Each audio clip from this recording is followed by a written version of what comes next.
વડોદરા બળેવ પર્વે હરણી રોડ સ્થિત JM પંડ્યા સંસ્કારધામ ખાતે સમૂહ જનોઈ વિધિ યોજાઈ, જેમાં 300થી વધુ બ્રાહ્મણો ઉપસ્થિત રહ્યા.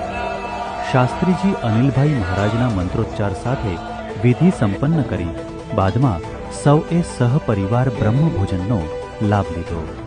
રિપોર્ટ મહેન્દ્ર સોલંકી, વડોદરા. હલો, હું સુરતથી છેલ્લા 13 વર્ષથી મારા ભાઈને ત્યાં વાસના ભાયલી રોડ ઉપર આ તહેવાર મનાવવા આવું છું, રક્ષાબંધનનો. અને અમે સપરિવાર સાથે આવીએ છીએ અને આજનો શુભ મારા ભાઈનું પ્રેમ જળવાઈ રહે તે માટે હું ભગવાનને પ્રાર્થના કરીશ કે એનું સ્વાસ્થ્ય સારી રીતે જળવાઈ રહે, ભાઈ ભાભી અને એમના ડોટરનું. અને આજે હું ભગવાનને પ્રાર્થના કરીશ કે અમે સૌ સંપીને મળીને રહીએ, એ માટે ભગવાનને મારી પ્રાર્થના. ખ્યાતિ બ્રહ્મભટ્ટ.